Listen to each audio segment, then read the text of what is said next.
నా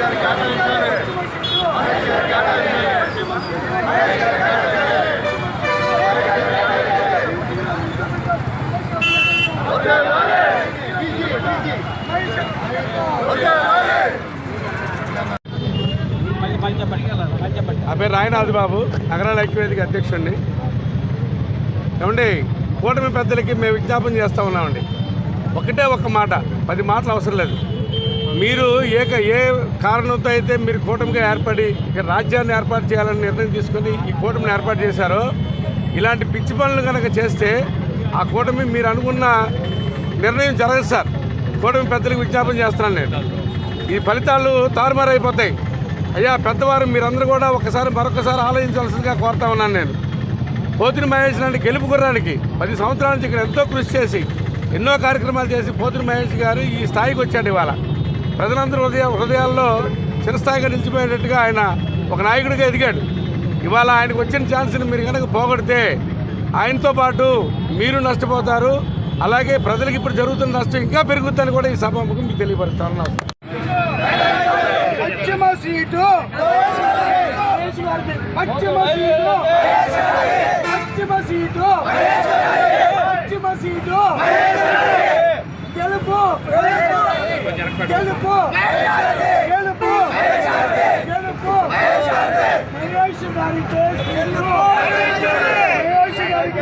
నాయకుడిగా మహేష్ గారు అనేక పోరాటాలు చేశారు.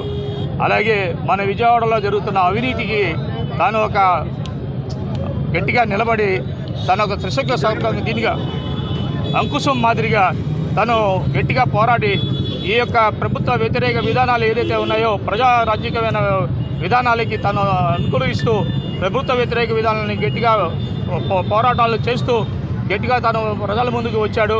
క్రైస్తవులు కానీ హిందువులు కానీ మతాలకు అతీతంగా కులాలకు అతీతంగా అందరికీ దగ్గర అయ్యాడు. మహేష్ గారు తన గత 10 సంవత్సరాల నుంచి చేసిన కష్టం ఈరోజు తన యొక్క ఫలితాన్ని చూపించుకునే టైంలో ఏదో ఉద్దేశంతో ఎవరైతే కొంతమంది చేసినా దీనికి బలి కాకూడదని మీ అందరూ సమైక్యంగా మహేష్ గారి కనుక సీటు ఇస్తే మేము గెలిపించి మీకు గిఫ్ట్గా ఇస్తామని కోరుతున్నామండి. నా పేరు తమ్మిన హేమంత్ కుమార్ అనేటటువంటి ఆలోచనతో అతని పనితీరు గురించి పశ్చిమ నియోజకవర్గ ప్రజలు ఒక నిర్ణయానికి వచ్చారు. ఈ తరుణంలో గత 2 రోజుల నుంచి ఏదేదో ఊహాగానాలు, ఆ ఊహాగానాల గురించి ఆందోళన చెందుతున్న ప్రజలు.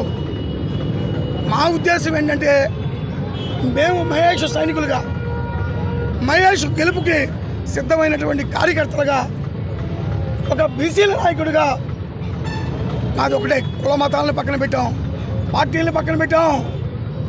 మహేష్ గారిని గెలిపించి తీరుకుంటామని మీ ద్వారా జనసేనాధిపతి పవన్ కళ్యాణ్ గారికి మనవి చేస్తున్నాం. అయ్యా, నువ్వు ఒత్తిడికి లొంగితే నీ నాయకత్వాన్ని ప్రశ్నించే స్థాయి రాష్ట్ర వ్యాప్తంగా వస్తుందయ్యా. కూటమికి అర్థం ఉండదయ్యా. ఈ పశ్చిమంలో బలమైనటువంటి సీటు, ఎందుకంటే మహేష్ పోరాటానికి ముందుంటాడు అని అనేక సార్లు నువ్వు ప్రశంసిస్తే పొంగిపోయామయ్యా మేము బీసీలో. కనుక ఈ విషయాలను దృష్టిలో పెట్టుకోండి. మా మహేష్కి సీటు కేటాయించండి. మీరు కేటాయిస్తారన్న నమ్మకం కూడా మా అందరికీ ఉంది. ఇది నిజం, కాలం మించిపోలేదు. మీరు ఏ విధంగా చెప్పుకుంటారో మీ చాణుక్య నీతి, మీ నాయకుడి యొక్క రాజస్ఫూర్తి, నాయకత్వ స్ఫూర్తిని చూపించండి. మా మహేష్కి సీటు కేటాయించండి. మిమ్మల్ని మనసారా వేడుకోవడానికి మాత్రమే తప్ప మేము నిరసన శాఖ చెప్పడానికి కాదని మీ ద్వారా ఆయన గారికి, పవన్ కళ్యాణ్ గారికి, కూటమి పెద్దలకి తెలియపరచాలని కోరుకుంటూ, పశ్చిమం మహేష్దే అవ్వాలి, అయ్యి తీరాలి. నా పేరు రాంపిల్ల శ్రీనివాసరావు.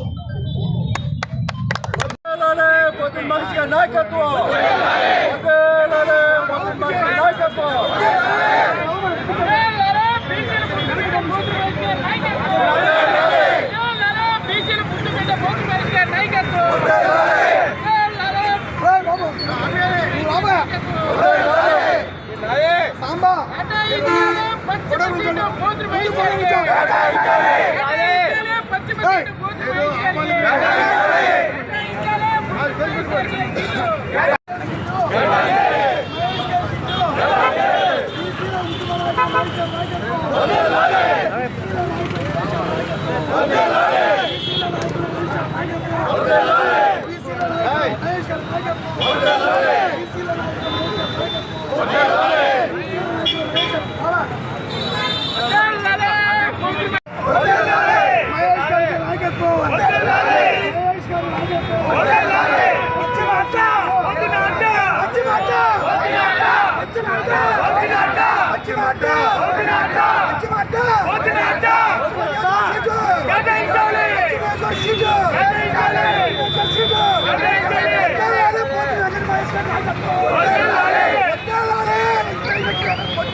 సంక్షేమ సంఘం విజయవాడ నగర ప్రెసిడెంట్గా అలుపెరగని పోరాట యోధుడు పోతిని మహేష్ గారికి సీట్ ఇవ్వకపోవడం దీని వెనకాల కుట్రకోణం ఉందేమో అని చెప్పి కూటమి గ్రహించుకోవాలి.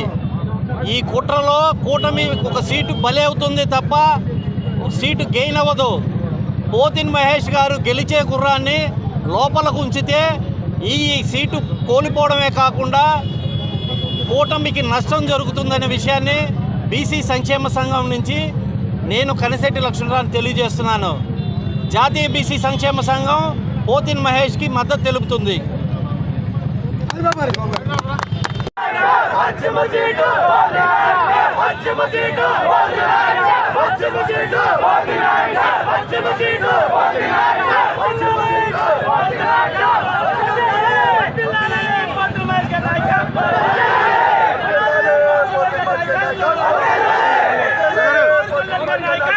జనసేన పార్టీ ఈ రోజున మహేష్ గారికి ఈ రోజు వరకు కూడా 10 సంవత్సరాలు నుండి ఆయన నమ్ముకొని ఆయన కుటుంబం మొత్తం ఇంటి ఇల్లిపాటు కూడా ఈ సేవ చేస్తున్నారండి. ఈ టైంలో కానీ ఈ కూటమి కానీ ఎవరైనా కానీ జనసేన పవన్ కళ్యాణ్ గారు కానీ ఆయనకి కానీ ఇక్కడ పశ్చిమలో సీటు ఇవ్వకపోతే ఒక సీటు కోల్పోతుంది ఈ పార్టీ. ఎట్టి పరిస్థితుల్లో కూడా ఈ పార్టీ తప్పితే ఈ పశ్చిమలో ఇంకో పార్టీ గెలవదు. పోతిని మహేష్ గారు చేసిన సేవ ఇంతంతా కాదు. దాదాపు 10 సంవత్సరాలుగా వాళ్ళ ఇంటిల్లి పాటు తిరుగుతూ ఎంతోమందికి ఎన్నో సేవలు చేస్తూ ఏ కులం అనకుండా ప్రతి కులంని ఒకటిగా చేసుకొని ఆయన సేవ చేస్తున్నాడు. ఈవేళ ఈ సీటు కానీ తప్పిస్తే మట్టుగా ఈ కూటమిలో ఒక సీటు కోల్పోతారు.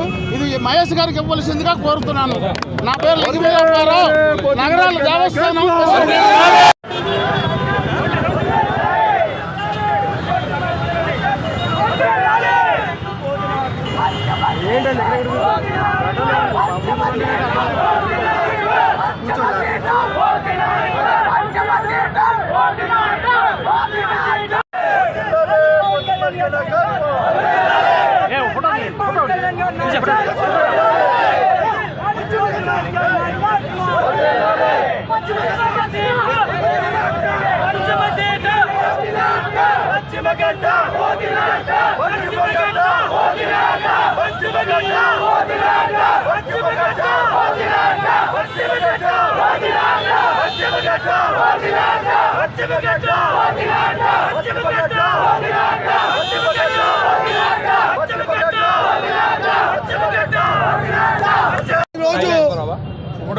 ఈ విధమైనటువంటి పశ్చిమ నియోజకవర్గంలో మా మహేష్ గారికి సీటు కేటాయించాలి అని రోడ్డు ఎక్కుతామని ఏ ఒక్క వ్యక్తి కూడా ఇప్పటి వరకు భావించలేదు. ఎందుకు చేశామంటే మాది ఒకటే అభ్యర్థన, మాది ఒకటే గోళ, మాకు ఒకటే నినాదం. అయ్యా, ఈ పశ్చిమ సీటు మహేష్ గారు గెలిచే సీట్ అయ్యా. సాక్షాత్తు ఎత్తిన జెండా ఏదైతే జనసేన ఆవిర్భావం నుంచి ఈనాటి వరకు అతను ఎత్తిన జెండా దించకుండా అనేక పోరాటాలు, అనేక ఉద్యమాలు, పార్టీ కమిట్మెంటు మహేష్ గారు.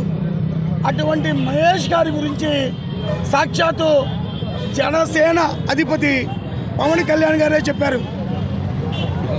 ఉద్యమం గురించి నేర్చుకోవాలంటే మహేష్ గారు, అదేవిధంగా కమిట్మెంట్ చూడాలంటే మహేష్ గారు, అదేవిధంగా నిజాయితీ జనసైనికుడు మహేష్ గారు అనేక సందర్భాల్లో చెప్పినటువంటి మాట గుర్తుపెట్టుకోవాల్సిన బాధ్యత పవన్ కళ్యాణ్ గారిదని మా విన్నపం. కారణం, ఇక్కడ మహేష్ గారు వెన్ను చూపని, ఒత్తిళ్ళకి లొంగని నాయకుడు. ఈ సైకో ప్రభుత్వంలో అనేక రకాలైనటువంటి గొంతెత్తుదే దారుణ మారుణ కాండకి తెరదీసినప్పటికీ కూడా మహేష్ మీద అనేక ఒత్తిళ్ళు వచ్చాయి. శారీరకంగా హింసిద్దాం అనుకున్నారు, మానసికంగా హింసిద్దాం అనుకున్నారు, అతని వ్యాపారం మీద తప్పకూడదని చూశారు. అదేవిధంగా ఆర్థిక ప్రలోభాలకి తెర తీశారు. కానీ మహేష్ గారు కూడా చెప్పాడు, అయ్యా నేను బీసీని, సామాన్యుణ్ణి, నా బీసీ హక్కులు పవన్ కళ్యాణ్ ద్వారా నా బీసీ కులాలకి చేరుతాయి. పవన్ కళ్యాణ్ ఒక మాట, అతని ఆలోచన సర్రి, అతని ఆశయ సాధన మాట ఇస్తే అతను నిలబడే నాయకుడు. కనుకే అన్ని కోణాలు కూడా నేను పరిశీలించి నా ఉద్యోగానికి కూడా రాజీనామా చేశా, ఆ వ్యాపారాలు వదులుకున్నా అని చెప్పి 10 ఏళ్ల నుంచి ఈ రాష్ట్రంలో మహేష్ అనేవాడు ఒక బ్రాండ్ అంబాసిడర్ జనసేన పార్టీకి. ఇది నిజమా కాదా మీరు ఆలోచించుకోవాలి, మేము కాదు ఆలోచించుకోవాలి. మా పశ్చిమ నియోజకవర్గంలో మా మైండ్ సెట్లు మొత్తం 80 to 90%, 60 కాదండి. మేము కీన్ ఫైట్లో లేవండి, విత్ విన్నింగ్ ఆఫ్ మహేష్గా ఉన్నామండి. పశ్చిమ నియోజకవర్గ ప్రజల హృదయాల్లో మైండ్ సెట్లో గాజు గ్లాసు కనబడితే ఓటేద్దాం, ఆ గాజు